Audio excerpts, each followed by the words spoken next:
The desert sun glowed softly over the small western town called Dust River. The place looked peaceful at first, but behind that quiet silence lived fear. Outlaws had been troubling the people for months. Every few weeks, a group of men would ride into town, take what they wanted, and disappear into the hills before anyone could stop them. The townsfolk were tired, frightened, and helpless. They prayed for someone brave enough to stand up for them. Then one morning, a new sheriff arrived. His name was Eli Dawson. He was tall, calm, and carried himself with quiet confidence. Dust gathered on his boots as he stepped off his horse and looked around the street lined with wooden shops and tired faces. The people watched him carefully. They had seen lawmen before, some too scared to fight, some too eager to die. But Eli looked different. His blue eyes seemed sharp, but there was also kindness in them. He walked straight to the sheriff's office, which had been closed for almost a year. The door creaked as he pushed it open. Inside, it smelled of dust and old paper. The jail cells were broken, the desk covered in cobwebs, and the wanted posters had faded under the desert sun. Eli rolled up his sleeves and got to work. All day he cleaned the place himself, fixing what he could, making it look like law was back in town. By the next morning, word spread quickly. The new sheriff means business. People came to see him. Shopkeepers, ranchers, widows, even a few kids.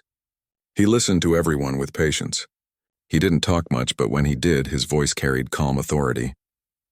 The blacksmith offered to repair his gun holster for free. The baker gave him a loaf of bread. For the first time in a long while, people felt a little safer. But not everyone noticed the sheriff's badge. Some noticed the way his eyes softened when he spoke to a certain woman. Her name was Clara May. She owned the only inn in town. She was around 30, gentle but strong, with eyes that seemed to hide both pain and courage. Her husband had been killed by the same outlaws Eli had come to catch. Since then, she had run the inn alone, cooking meals, changing sheets, and pretending she wasn't lonely.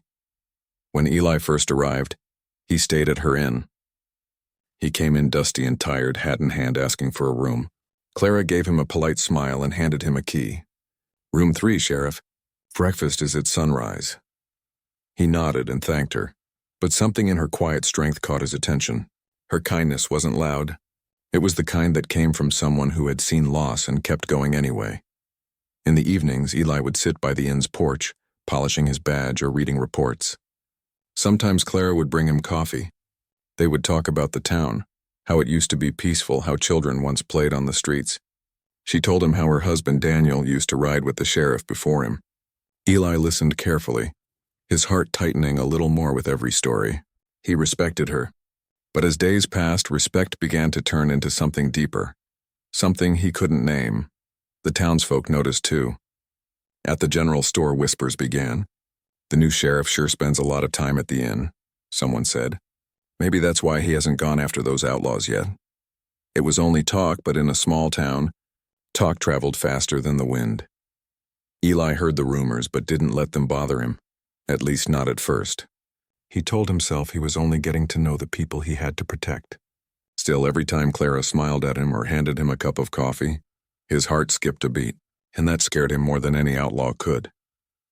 One evening, he stood outside the inn watching the sunset paint the sky orange and gold. Clara came out carrying a plate of cornbread. "You've worked hard today," she said softly. "You deserve a proper meal." Eli smiled, taking the plate. "Thank you, ma'am. You've been kind since the day I rode in." "You remind me of my husband sometimes," she said. "The way you look at the horizon before you speak." Her voice grew quieter. "He used to do that too before he went after those men and never came back." Eli didn't know what to say. The silence between them felt heavy but warm. "I'm sorry," he finally said. "I promise you, Clara, I'll find them. I'll bring them to justice." She looked at him for a moment, her eyes reflecting both hope and fear. "Be careful, Sheriff. This town can take everything from a good man." That night, Eli couldn't sleep. He sat by the window staring at the stars. His thoughts were torn between duty and feeling. He had sworn to protect the town, to bring peace back. But he also knew his heart was drifting toward the woman who carried sorrow in her smile. The next morning, he saddled his horse early and rode out to study the canyon trails. Every step of his horse echoed with questions in his mind. Could a man of the law afford to care about someone? Would feelings make him weak or give him strength? When he returned to town at noon, Clara was sweeping the porch. She smiled when she saw him, but behind that smile he saw worry. "You look like you've been chasing shadows," she said. "Maybe I have," he replied, dismounting his horse. "But I'll catch something soon. I can feel it." The wind carried dust across the street as they stood there, both pretending their hearts were calm. Inside, they knew something was changing. That afternoon, Eli repaired the broken jail cell with the help of a young ranch hand.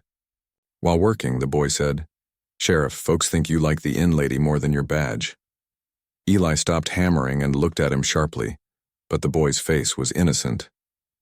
"People talk too much," Eli said quietly.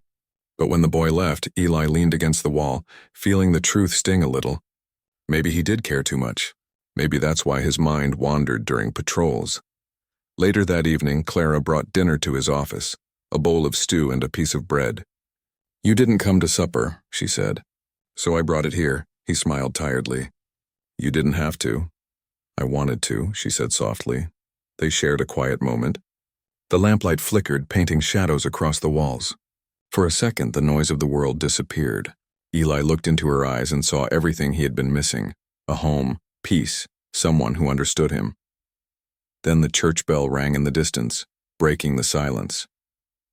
He straightened his hat. "Thank you, Clara, but I should focus on finding those men. This town needs peace more than I need comfort." She nodded slowly, hiding her disappointment. "Just promise you won't lose yourself chasing justice." "I won't," he said, though he wasn't sure it was true. That night, as the desert wind whispered outside, Eli lay awake again. The moonlight poured through the window, lighting his badge on the table beside him. He realized how heavy it truly was, not because of the law, but because of what it might cost him to keep it shining. Dust River slept, unaware that its new sheriff was already fighting two battles, one with the outlaws who haunted the land, and one with the feelings quietly growing inside his heart. The night was still when it began.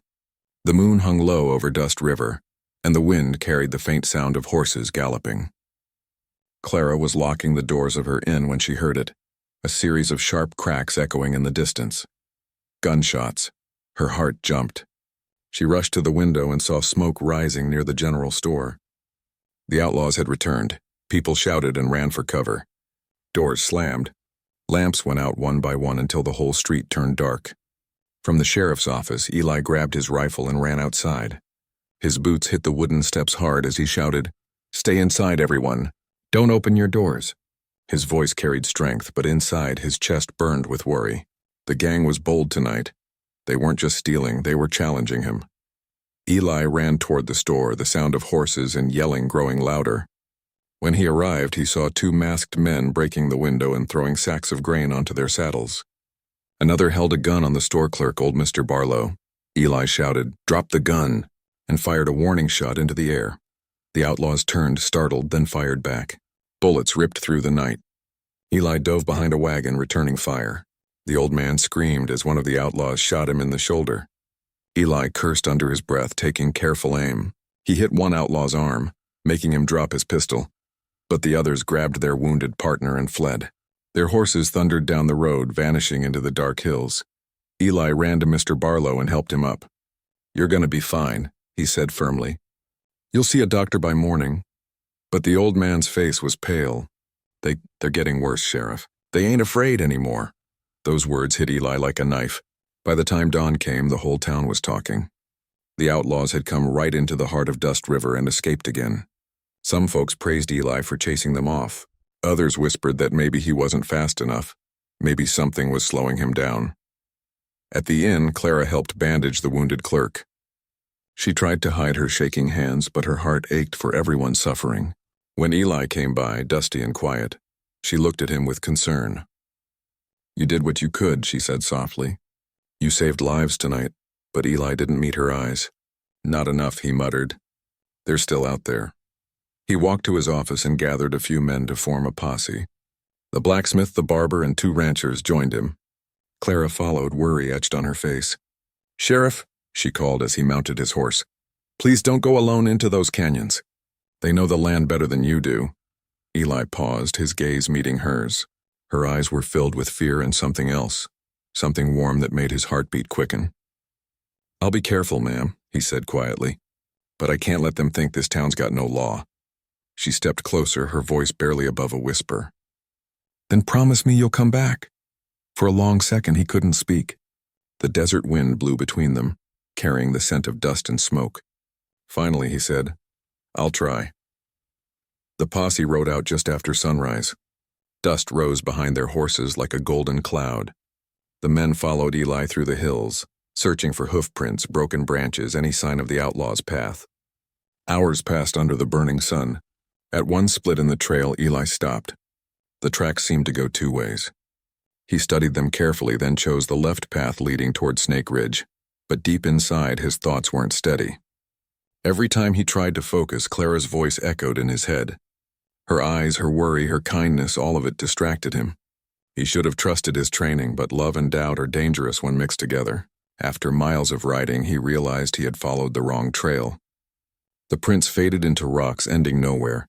The men were tired and frustrated. The blacksmith spat into the dust. "We've lost him again, Sheriff."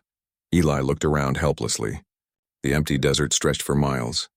"We'll circle back," he said. But the disappointment in his voice was clear. When they returned to town at dusk, faces were waiting. Disappointed, angry faces. Someone whispered, "He let them slip again." Another muttered, "Maybe the sheriff's too busy thinking about that innkeeper." Eli ignored the words, though each one cut deeper than a bullet. He went straight to his office, cleaned his rifle, and stared at the map on the wall. His mind was clouded with questions. Was he really losing focus? Was his heart making him weak? Later that night, Clara came to the office with a plate of food. "You haven't eaten," she said. He looked up, surprised to see her standing there, her eyes soft in the lamplight. "I thought you might need this." He nodded, grateful but quiet. She placed the plate on the desk and said gently, "You did your best. That's all anyone can do." He sighed and leaned back in his chair. "My best isn't enough. They're laughing at me, Clara. The whole town thinks I'm blind." She stepped closer, her voice calm. "You're not blind. You just care. That's not a weakness." Eli's eyes lifted slowly to hers. "Caring gets men killed out here." "I've seen it happen." Clara smiled faintly. "And not caring makes them cold. I'd rather you be the man who feels." Her words stayed with him long after she left. He ate the food quietly, staring at the half-finished meal. He thought of his oath, his badge, and the way Clara had looked at him. He knew he couldn't let feelings blur his duty, but the truth was, his heart had already chosen its path. The next morning, the blacksmith came to report that one of the outlaws' horses had been found near the riverbank. It was wounded and riderless. Eli saddled his horse again, determined to track them. But before leaving, he stopped by the inn. Clara was sweeping the porch as usual. When she saw him, her broom froze mid-air. "You're leaving again?" she asked quietly. "Yes," he said. "I can't rest while they're free." Her eyes searched his face. "Will you ever rest, Sheriff? Or will you chase danger until there's nothing left of you?" He smiled sadly. "If peace comes to this town, maybe then I'll rest." She looked down, then whispered, "Then bring peace back. And yourself too." Eli touched the brim of his hat. "I'll try." As he rode out, the morning sun lit the hills in gold, but his thoughts were stormy. His heart was heavy, torn between duty and feeling. He knew that every choice he made carried risk, not just for his life, but for the hope growing silently between him and Clara. Hours later, when he reached the edge of the canyons, he found faint tracks again. His instincts told him he was close, but he also knew he couldn't face this alone. He needed time, a plan, and courage, not only to fight the outlaws, but to face his own heart. Back in town, Clara stood at the porch, watching the horizon. The people around her whispered about the sheriff's failure, but she didn't listen. Deep down, she believed in him. She knew his heart was good and that one day soon, Dust River would see the truth. That strength doesn't come from a cold heart, but from one brave enough to care. The desert wind blew softly across the silent streets that night. Dust River waited once more, holding its breath, not knowing that its future rested in the hands of a man who carried both a gun and a heart full of quiet love. Days passed slowly in Dust River, and the once hopeful town began to lose faith again. The broken windows of the general store were boarded up. The sheriff's office stayed dim late into the night, and people whispered behind closed doors. No one said it out loud, but everyone felt the same fear. The outlaws were getting stronger and the new sheriff hadn't caught them yet. At the saloon, the talk turned mean. Men sat at the bar with their hats low, muttering into their glasses. "Our sheriff's too busy staring at that inn lady instead of watching the roads," one rancher said, his voice bitter. Another nodded. "Yeah, the law's gone soft. Ain't no justice left in Dust River." Their words spread fast, reaching every porch, every store, and finally, Clara's ears. She was sweeping the floor of the inn when two women from town stopped outside her porch. They spoke in low voices, thinking she couldn't hear. "Poor sheriff," one said. "He's lost his head over her. No wonder the outlaws are running wild." Clara froze, the broom trembling in her hand. She turned away, her eyes filling with quiet pain. That evening, when Eli came to the inn for supper, she tried to hide her sadness. "Evening, Clara," he greeted her gently. "Got any of that stew left?" She smiled weakly and nodded. "Of course, Sheriff, sit down. You must be tired." He sat at his usual table by the window while she served him, but the silence between them felt heavier than before. He could sense something was wrong. "Clara," he said finally, "you're quiet tonight." She hesitated before answering. "People are talking, Eli. They think you've stopped doing your job because of me." Eli set down his spoon and stared at her, his jaw tightening. "That's nonsense, I know," she said softly. "But words hurt, and in this town they spread like wildfire. I don't want to be the reason people stop believing in you." He leaned forward, his voice steady but full of emotion. "You're not the reason, Clara. Those men are good at hiding. But I'll find them." "You have my word." She nodded, but her eyes showed doubt, not in him, but in how cruel people could be. Later that night, Eli walked out of the inn and stood under the stars, his hands on his hips staring at the empty road. The sound of the wind moved through the street like a whisper. For the first time, he felt alone. Maybe the people were right. Maybe his heart had made him slow, uncertain. The next morning, more bad news came. The outlaws had struck again, this time at the stables. They stole 6 horses and left a warning carved into the barn door. "Next time we take more." Eli rode out to the stables immediately. He studied the tracks, his face hard and silent. The stable boy, barely 16, looked up at him nervously. "They came before dawn, Sheriff. Weren't no one here to stop 'em." Eli clenched his jaw. "They're getting bolder." When he walked back into town, people watched from their windows. No one said anything, but their look said enough. Disappointment, worry, and something close to blame. At the saloon that afternoon, the whispers grew louder. "Sheriff's heart's not in the job anymore," said one man. "Maybe he should hand that badge to someone who ain't distracted." Eli heard it as he passed by, and it hit him like a punch.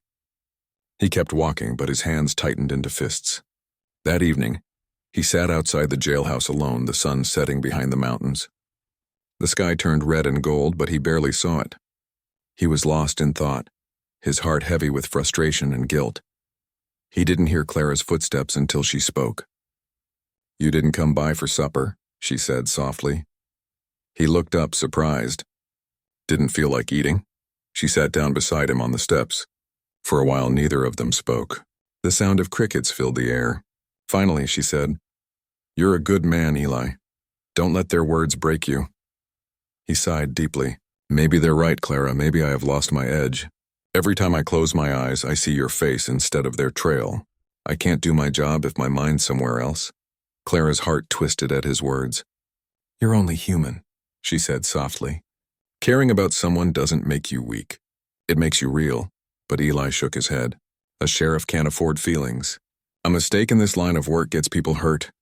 She looked at him, her eyes full of quiet strength.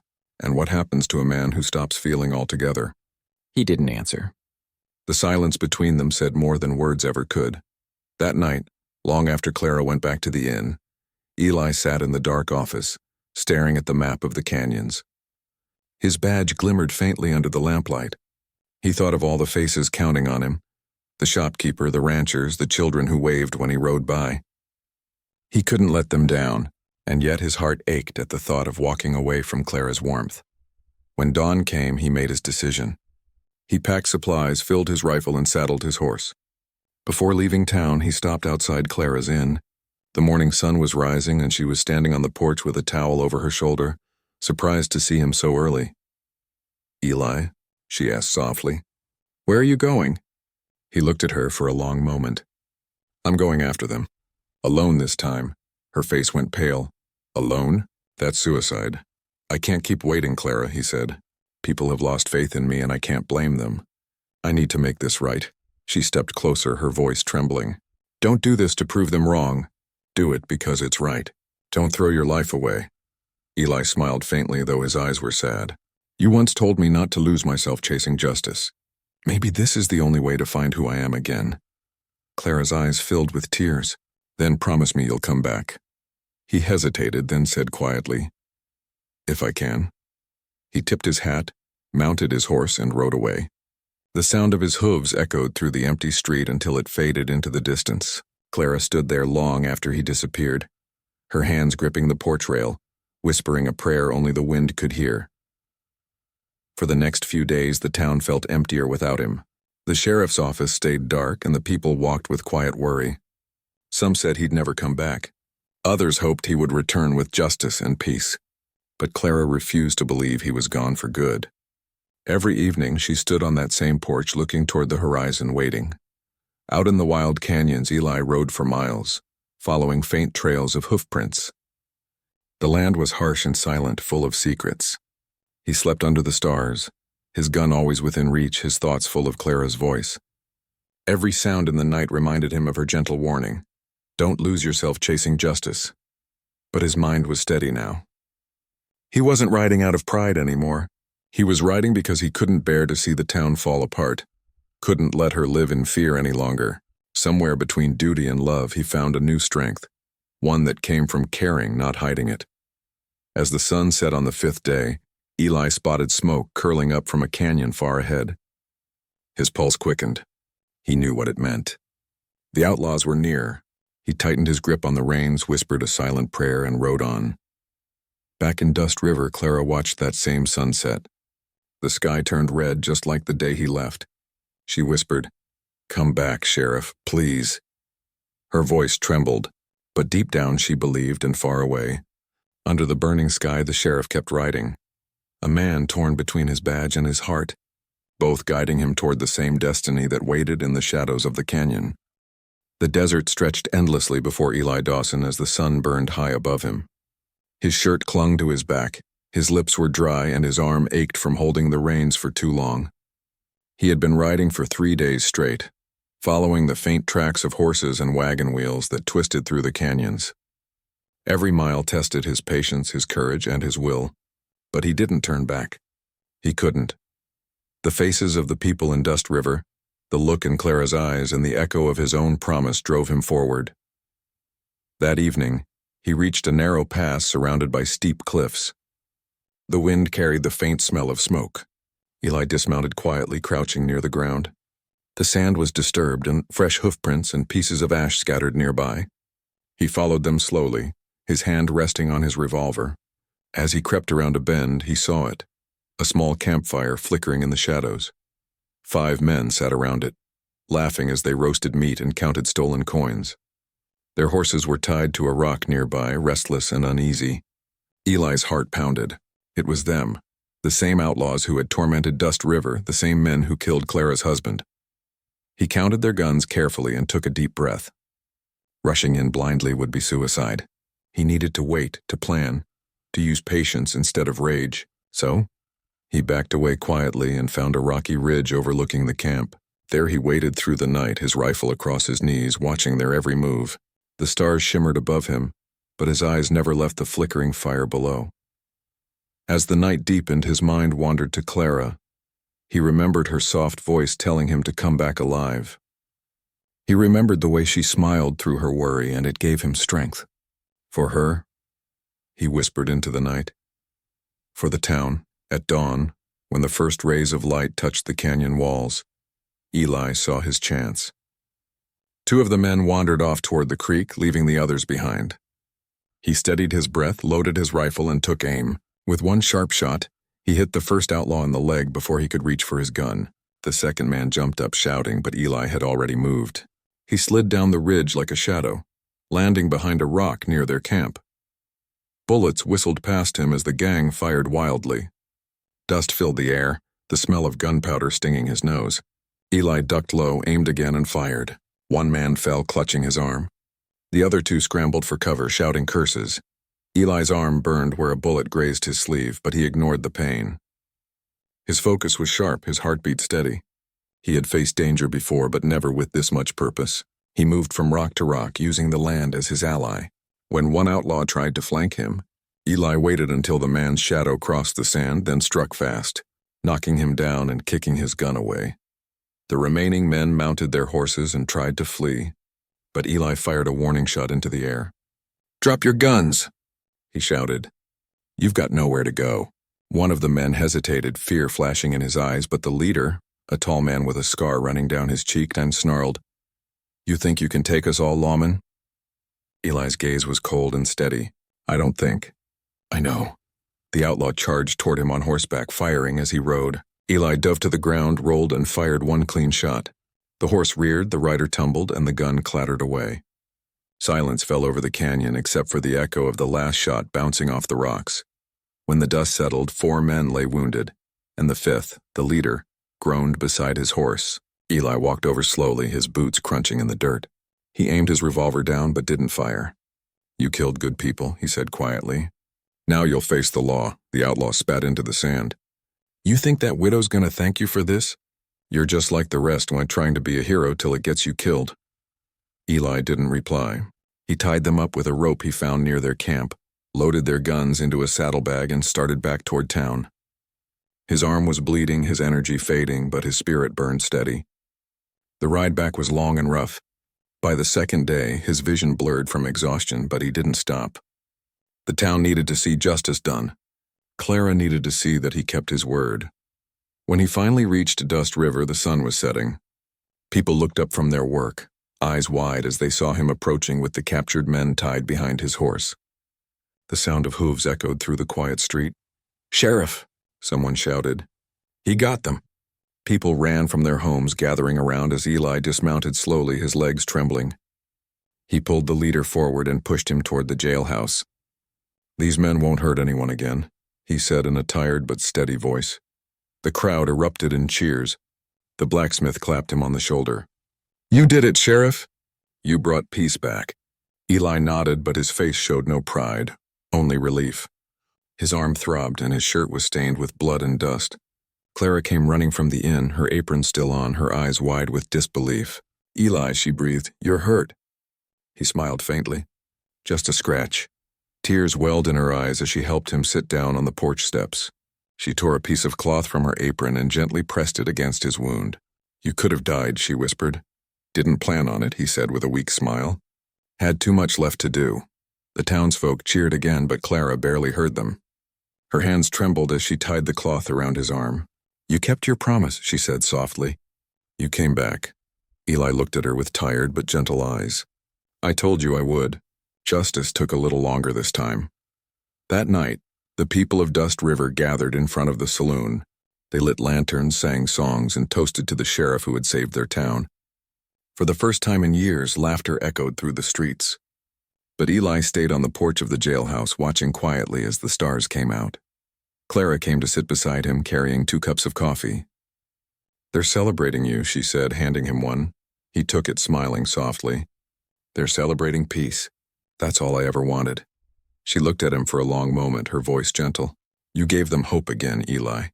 And you gave me mine back too." He turned to her, the glow of the lantern reflecting in his eyes. "You were my reason, Clara. Every step I took out there, I heard your voice. It kept me alive." She looked down, her cheeks warm. "Then maybe my prayers worked," he chuckled quietly. Maybe they did. As the music and laughter filled the air, the two of them sat in silence side by side, watching the stars over Dust River. The outlaws were gone. The town was safe, and for the first time, Eli allowed himself to breathe freely. But somewhere deep inside, he knew that peace didn't always last in the West. He knew the desert had its own way of testing men. Yet tonight, under the wide open sky, he felt something stronger than fear, the quiet comfort of belonging. And beside him sat the woman who reminded him that even a weary lawman could find his heart again. Weeks passed since Sheriff Eli Dawson brought the outlaws back to Dust River in ropes. Life slowly returned to the small town. The air no longer carried fear. and the people began to laugh again. The store reopened, the stables were fixed, and children played in the dusty streets like they used to before the gang came. The town was breathing again, peaceful, calm, and proud of the man who had saved them. But for Eli, peace didn't come as easily. His arm was still healing, and the long nights brought him memories of gunfire, dust, and the echo of horses in the canyon.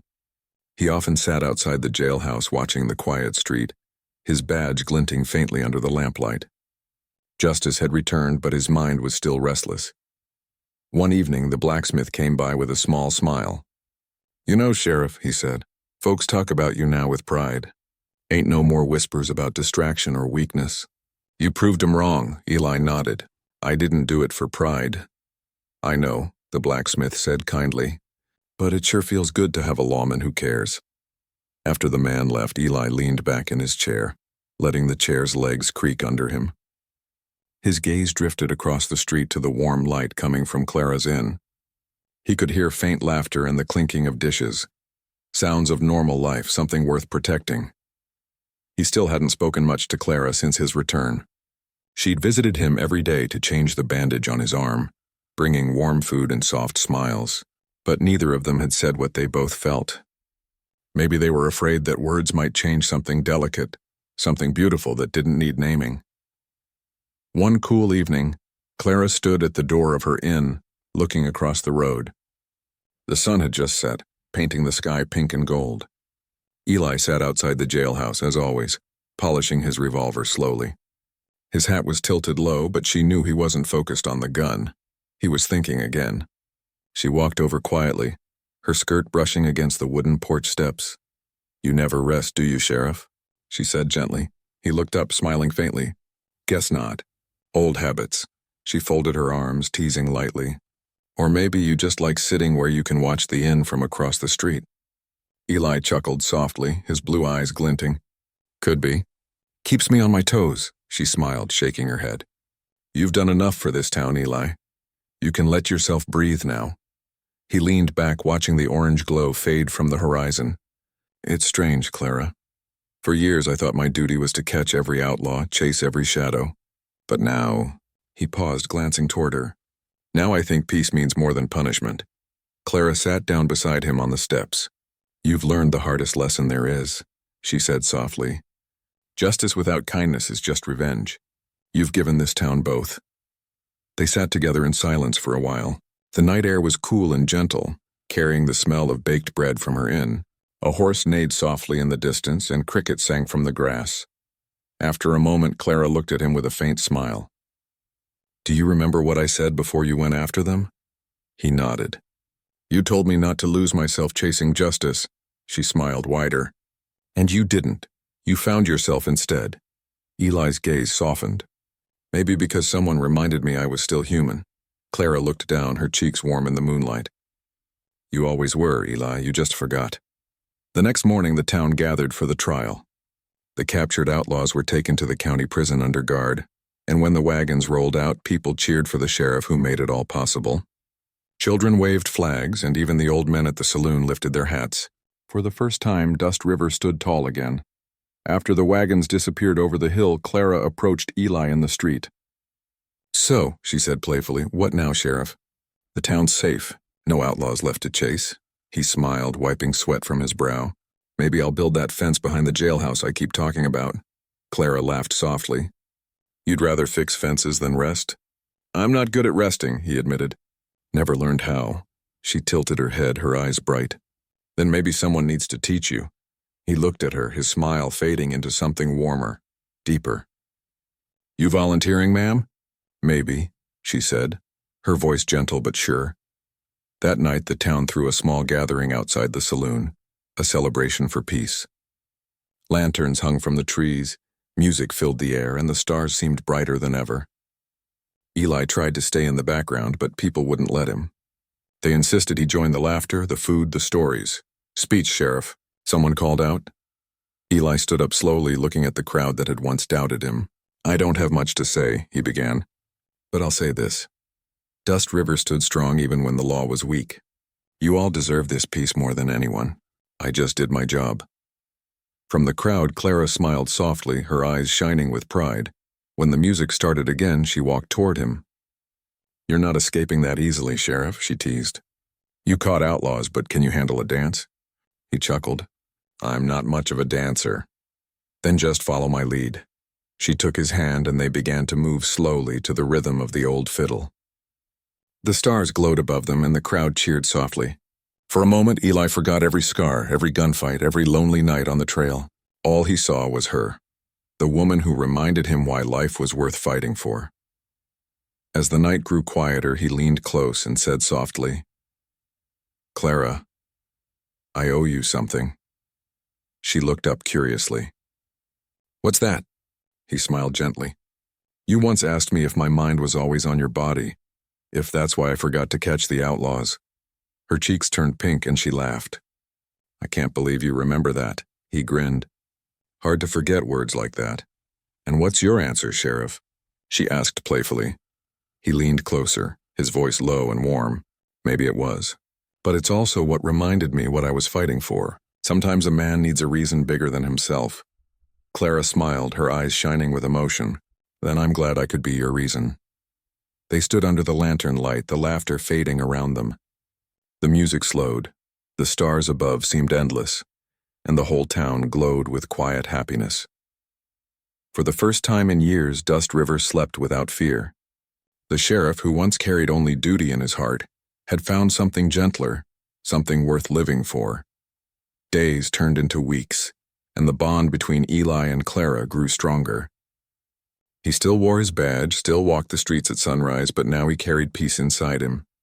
He often helped her at the inn, fixing loose boards, carrying supplies, and drinking her coffee on quiet mornings. Sometimes, when travelers asked about the sheriff, locals would smile and say, "He's still here, watching over us, same as always. But if you want to find him, check the inn. He's probably having breakfast with Clara." And if they looked closely, they'd see him sitting on the porch beside her, his hat tipped low, her laughter filling the air, a symbol of what Dust River had become. A place not just of law, but of love and second chances. As another sunset painted the desert sky golden red, Eli looked at Clara and said quietly, "You know, Clara, I've spent half my life chasing outlaws, but it turns out the thing worth catching was peace." Clara smiled softly and replied, "Then hold on to it, Sheriff. Don't let it get away." And in that small western town where justice once struggled to survive, peace finally took root not just in the streets, but in the hearts of the people and most of all, in the heart of the man who had once feared he'd lost his way.